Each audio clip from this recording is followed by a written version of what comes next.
اعوذ باللہ من الشیطان الرجیم بسم اللہ الرحمن الرحیم.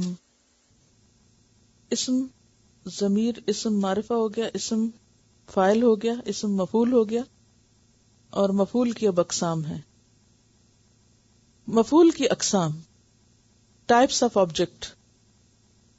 مفعول کی 5 اقسام ہیں جن کو مفاعیل خمسہ بھی کہا جاتا ہے. مفاعیل کیا چیز ہے؟ مفعول کی جمع ہے. اور خمسہ کس کو کہتے ہیں؟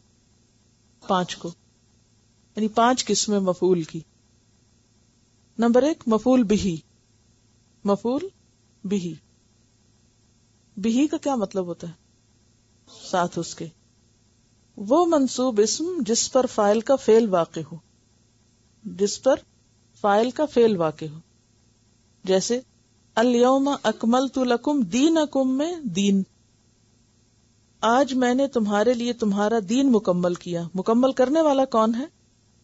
فاعل اللہ تعالیٰ، اور فعل کیا ہے؟ اکملت. اور کس چیز کو مکمل کیا گیا؟ دین کو. تو جس پر کوئی فعل واقع ہو وہ کیا کہلاتا ہے؟ مفعول بہی. مثلا لا تقتلوا انفسکم، اس میں انفس جو ہے وہ مفعول ہے. مفعول مطلق. مطلق کس کو کہتے ہیں؟ مطلق طلاق سے ہے نا، مطلق. مفعول مطلق آزاد کے معنوں میں ہے. یہ وہ منصوب اسم ہے. منصوب کس کو کہتے ہیں؟ منصوب دیکھیے کیا لکھا ہوا، نصب. نصب کس کو کہتے ہیں؟ زبر کو. تو منصوب اسم کون سا ہوا؟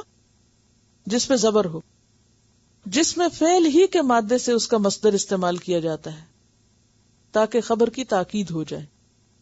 یہ وہ مصدر ہے جو فعل کے بعد آئے اور اس کا مادہ فعل کا ہم معنی ہو.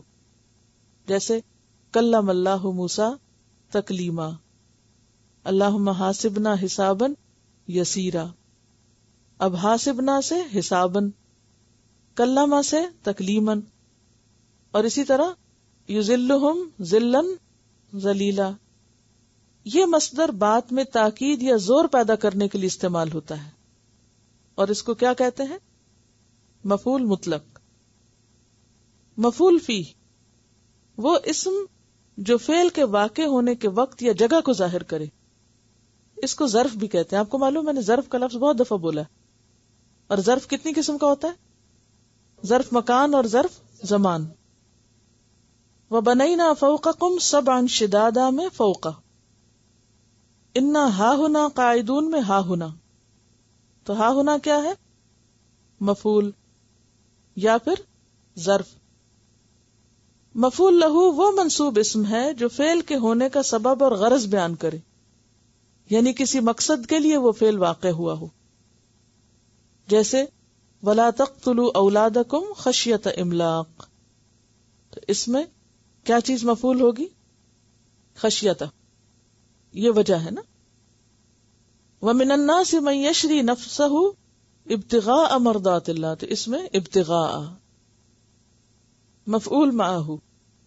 اصل میں اس وقت تو صرف آپ پڑھ رہے ہیں اور آدھا آپ کے پلے بھی نہیں پڑھ رہا ہوگا یا کچھ بھی نہیں، لیکن جب آپ یہی چیزیں قرآن میں پڑھیں گے تو انشاءاللہ وہاں اگر آپ کو ریمائنڈ کرا دیں گے کہ یہاں یہ کیا ہے مفعول، تو آپ کو مشکل نہیں ہوگی. مفعول معہ وہ اسم جو واو کے بعد بمانا مع فاعل یا مفعول کا ساتھ دینے کے لیے آئے. مع کا کیا مطلب ہوتا ہے؟ ساتھ. تو وہ مفعول جو واو کے بعد مع کے معنی میں فاعل یا مفعول کا ساتھ دینے کے لیے آئے. جیسے کفا کا وزیدن درہم، جاء البرد والجباتی اے مع الجباتی. اب اس میں یہ ہے کہ یہ دونوں مثالیں قرآن سے باہر کی، جس کا مطلب یہ ہے کہ یہ استعمال نہیں ہوا قرآن کے اندر. ٹھیک ہے، تو اس لیے اگر آپ نہ بھی سمجھے تو کوئی بات نہیں. اب یہاں پر آپ نے اپنی کتاب میں مثالیں لکھنی ہیں. ٹھیک ہے، تو اس کتاب کی جو خالی جگہ ہے نا اس کو بھی بھر لیں. ٹھیک ہے. نمبر 1 کی مثال، یعنی مفعول کی قسمیں آپ لکھیں، پھر اس کی مثال لکھیں. بیسیکلی اگر آپ صرف اتنا سمجھ جانا کہ مفعول وہ ہوتا ہے جس پر کام ہوتا ہے، اور مفعول جو ہے وہ منصوب ہوتا ہے، یعنی جس پر زبر آتی ہے. اور اس کی کئی قسمیں ہیں، جیسے مفعول بہی ہے، مفعول لہو ہے، مفعول معہ ہے، مفعول مطلق ہے.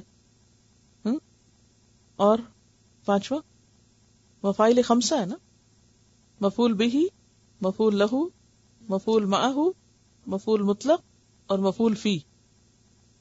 ٹھیک ہے، مفعول بہ، لہو، معہ، فی اور مطلق. بس یہ حرف جار تو آپ روز استعمال کرتے ہیں نا، بہ، لہو، فیہ، یا نہیں؟ تو یہی مفعول کے ساتھ استعمال کر لیں. اب اس میں اگر ایک ایک مثال آپ ذہن میں یاد رکھیں تو بس ہو گیا کام. ٹھیک ہے، اتنا آسان نہیں ہے. پہلی بات ہے کہ آپ اسے کیا آسان ہے، پھر وہ آسان بھی ہو جائے گا. چلیے، سبحانک اللہم و بحمدک نشہد ان لا الہ الا انت نستغفرک و نتوب الیک. السلام علیکم و رحمۃ اللہ وبرکاتہ. اعوذ باللہ من الشیطان الرجیم. بسم اللہ الرحمن الرحیم. جی، آپ نے مفعول کی قسمیں پڑھی تھی. اسم مفعول، اسم مفعول جس پر کوئی فعل واقع ہو، جیسے کل ہم نے مفعولہ کا لفظ بھی پڑھا تھا. ٹھیک ہے نا؟ اچھا، اس کی کتنی قسمیں؟ 5 قسمیں، جن کو مفاعیل خمسہ کہا جاتا ہے. اگلے صفحے پہ لکھا ہوا ہے. ٹھیک ہے.